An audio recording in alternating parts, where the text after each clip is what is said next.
Pablo de Tarso, conocido inicialmente como Saulo, nació en Tarso alrededor del año 5 después de Cristo en un periodo en que la región estaba bajo el dominio del Imperio Romano. Su entorno familiar era judío, de la tribu de Benjamín, y se beneficiaba del estatus de ciudadano romano, lo que le confería ciertos privilegios y le permitía las libertades que eran inusuales en esa época, especialmente para un judío. Desde una edad temprana, Saulo fue educado en las tradiciones religiosas judías, y se trasladó a Jerusalén para estudiar bajo la tutela del renombrado rabino Gamaliel, una figura influyente en el judaísmo de su tiempo. La formación que recibió en la ley judía y su severo apego al fariseísmo moldearon su carácter y creencias, convirtiéndolo en un defensor apasionado de la fe judía. En su juventud, Saulo se convirtió en un ferviente perseguidor de los primeros cristianos. En este contexto, la secta de los seguidores de Jesús era vista como una amenaza para la estabilidad y la pureza del judaísmo. Saulo no dudó en actuar con violencia contra los cristianos y se convirtió en un líder en la persecución de aquellos que consideraba herejes. Se le recuerda particularmente por su papel en la lapidación de Esteban, el primer mártir cristiano, donde fue un testigo que aprobó la ejecución. Esto no solo consolidó su reputación como perseguidor, sino que también marcó un punto de inflexión en su vida, aunque él no lo sabía en ese momento. El viaje que cambió su vida ocurrió mientras se dirigía a Damasco con el objetivo de arrestar a más cristianos. A medida que se acercaba a la ciudad, una luz brillante del cielo lo derribó del caballo y lo dejó temporalmente ciego. En este momento de profunda experiencia espiritual, escuchó la voz de Jesús que le preguntó: «Saulo, ¿por qué me persigues?». Esta confrontación divina fue el catalizador para su transformación. Tras ser llevado a Damasco, se recuperó de su ceguera gracias a un discípulo llamado Ananías, quien lo bautizó y abrió sus ojos no solo físicamente, sino espiritualmente. Este encuentro no solo transformó su vida, sino que marcó el comienzo de su ministerio como apóstol de Cristo. Pablo, ahora convertido, empezó a predicar con fervor en las sinagogas de Damasco, proclamando que Jesús era el Hijo de Dios. Sin embargo, su prédica provocó la furia de las autoridades judías, quienes se sintieron amenazadas por la influencia de Saulo. Tuvo que huir de Damasco en un arnedo, escondiéndose en cestas para escapar de sus perseguidores. Luego de un periodo de reflexión y entrenamiento espiritual, se trasladó a Jerusalén, donde se reunió con los apóstoles y compartió su experiencia. Aunque algunos dudaron de su sinceridad, Bernabé abogó por él y lo presentó a la comunidad apostólica. Pablo todavía no había cumplido su misión. Pronto se embarcó en varios viajes misioneros que lo llevarían a diferentes regiones del Imperio Romano, incluyendo Asia Menor y Grecia. En su primer viaje, acompañando a Bernabé, visitó varias ciudades como Chipre y Antioquía de Pisidia, donde estableció iglesias y enseñó a los nuevos creyentes.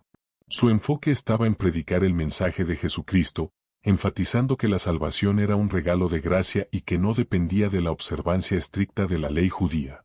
Esta idea fue revolucionaria y atrajo a muchos gentiles, desafiando la noción de que el cristianismo era simplemente una secta del judaísmo. En su segundo viaje misionero, Pablo se asoció con Silas y recorrieron ciudades como Filipos, donde realizó un milagro al liberar a una esclava poseída por un espíritu adivino, lo que provocó su arresto y prisión. Sin embargo, incluso en la cárcel, Pablo y Silas alabaron a Dios, y un terremoto milagroso los liberó, lo que llevó al carcelero a convertirse al cristianismo. Esta misión se extendió a lugares claves como Tesalónica y Corinto, donde Pablo enfrentó tanto oposición como aceptación. En Corinto, se quedó 1 año y medio, fundando una fuerte comunidad cristiana. Uno de los aspectos más notables de su ministerio fue su escritura. A lo largo de sus viajes, Pablo escribió varias cartas a las comunidades que había fundado. Estas cartas, o epístolas, no solo servían para corregir problemas específicos dentro de las iglesias, sino que también establecieron bases teológicas sobre la naturaleza de Cristo, la salvación, la resurrección y la vida en comunidad. Epístolas como Romanos, Gálatas, Efesios y Filipenses son fundamentales en la enseñanza cristiana y han sido estudiadas extensamente a lo largo de los siglos. A través de su correspondencia, Pablo alentaba a los creyentes a mantenerse firmes en la fe y a vivir de acuerdo con los principios del Evangelio. Las enseñanzas de Pablo no fueron recibidas sin controversias. A menudo se encontró en el centro de la controversia sobre la inclusión de los gentiles en la fe cristiana. La primera conferencia de la Iglesia, conocida como el Concilio de Jerusalén, se celebró para abordar la cuestión de si los gentiles debían seguir las leyes judías. Pablo defendió vehemente la idea de que la salvación era por gracia y que la observancia de la ley no era necesaria para la salvación. Esta posición llevó a un enfrentamiento con Pedro y algunos otros líderes judíos, pero finalmente se llegó a un acuerdo que permitió la inclusión de los gentiles en la comunidad cristiana sin la carga de la ley mosaica. Pablo continuó su trabajo en su tercer viaje misionero, donde pasó 3 años en Efeso, predicando y enseñando. Sin embargo, su creciente influencia y éxito atrajeron la atención negativa de las autoridades locales, quienes temían perder el control sobre la población y sus prácticas religiosas. Esta tensión culminó en un tumulto que llevó a Pablo a abandonar la ciudad.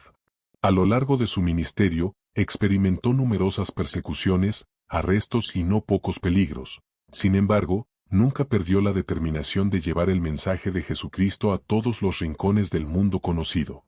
Finalmente, su viaje a Jerusalén lo llevó de nuevo al centro de la controversia. Allí fue arrestado tras ser falsamente acusado de profanar el templo y estuvo detenido durante varios años mientras aguardaba su juicio. El relato de su vida durante este tiempo muestra a un hombre que, a pesar de estar en prisión, seguía siendo un ferviente defensor del Evangelio. Enfrentó juicios ante gobernadores romanos y finalmente apeló a César, lo que resultó en su traslado a Roma. Durante su estancia en la capital del imperio, estuvo bajo arresto domiciliario, donde continuó escribiendo cartas y predicando el Evangelio a todos los que venían a visitarlo. A pesar de las limitaciones, su influencia se expandió y muchos escucharon su mensaje. Las tradiciones cristianas posteriores indican que Pablo fue martirizado en Roma, probablemente entre los años 64 y 67 después de Cristo, bajo el reinado del emperador Nerón. Se dice que fue ejecutado por decapitación, lo que simboliza su completa entrega y lealtad al mensaje de Cristo.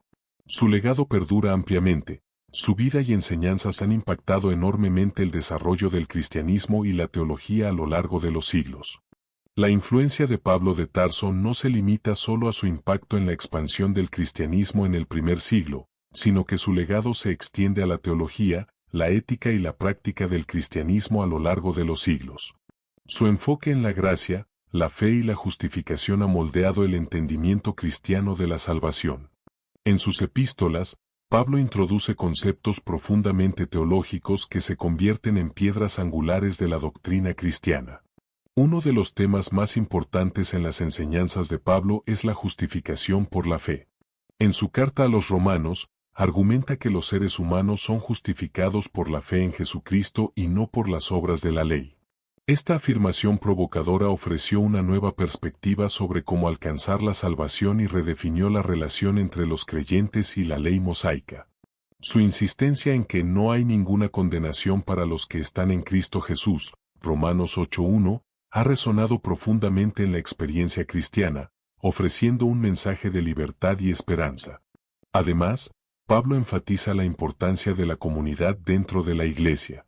A través de sus cartas, se observa su deseo de que los creyentes vivan en unidad y amor, independientemente de su origen étnico o social. En 1 Corintios 12, Pablo describe la Iglesia como el cuerpo de Cristo, donde cada miembro tiene un rol y una función única. Esta imagen es esencial para entender la interdependencia entre los creyentes y la manera en que deben apoyarse y edificarse mutuamente. En otro aspecto, su enseñanza sobre el amor como el mayor de los mandamientos se encuentra en 1 Corintios 13, donde explica que, independientemente de los dones espirituales o los sacrificios que uno pueda hacer, si no se actúa desde el amor, todo es en vano. Esta idea ha sido fundamental en la formulación de la ética cristiana, definiendo cómo los creyentes deben relacionarse no solo entre sí, sino también con el mundo que los rodea. La visión escatológica de Pablo también merece atención. En sus cartas, aborda el tema de la segunda venida de Cristo y la resurrección de los muertos. En 1 Tesalonicenses, habla sobre el regreso de Cristo como una esperanza que debe motivar a los creyentes a vivir de manera digna. Esta expectativa de la resurrección y la vida eterna se convirtió en un ancla para los cristianos perseguidos, proporcionando consuelo y ánimo en medio de las pruebas. A nivel social, Pablo rompió barreras mediante su inclusión de mujeres y esclavos en su ministerio. En sus cartas, menciona a varias mujeres que jugaron papeles cruciales en las comunidades cristianas, como Febe, quien era diaconisa, y Priscila, que junto a su marido Aquila, enseñó a Apolos. Pablo defiende la dignidad y el valor de cada persona, independientemente de su género o estatus social, lo que abrió puertas para una mayor inclusión en la iglesia primitiva. En la tradición cristiana posterior, el pensamiento de Pablo influyó en muchos teólogos importantes, como Agustín de Hipona y Martín Lutero. Lutero, en particular, fue impactado por los escritos de Pablo, lo que lo llevó a iniciar la Reforma Protestante. Su interpretación de la justificación por la fe se convirtió en uno de los pilares del protestantismo y resonó en muchas denominaciones hoy en día. En el ámbito cultural, la figura de Pablo ha sido objeto de numerosos estudios, artículos académicos y obras literarias. Su vida y enseñanzas han inspirado obras de arte, libros y películas, y su historia ha sido celebrada en diversas tradiciones religiosas.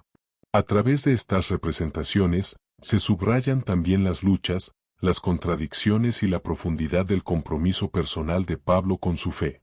Hoy en día, la relevancia de Pablo de Tarso se manifiesta en la manera en que los cristianos viven su fe. Su énfasis en la gracia y la unidad desafía a los creyentes contemporáneos a superar divisiones culturales, económicas y raciales, promoviendo un mensaje de amor y aceptación en un mundo marcado por la polarización. Su legado también invita a una profunda reflexión personal sobre cómo vivir según los principios del Evangelio en un contexto contemporáneo. Finalmente, el estudio de Pablo sigue siendo vital para entender no solo el cristianismo primitivo, sino también la evolución de la fe a través de los siglos. Su vida, marcada por la transformación, la persecución y la perseverancia, sirve como un testimonio del poder de la fe y la capacidad de cada persona para impactar en el mundo, independientemente de sus circunstancias iniciales. Por lo tanto, Pablo de Tarso no solo es recordado como un apóstol, sino como un modelo de fe y dedicación que continúa inspirando a millones en su camino de vida y espiritualidad.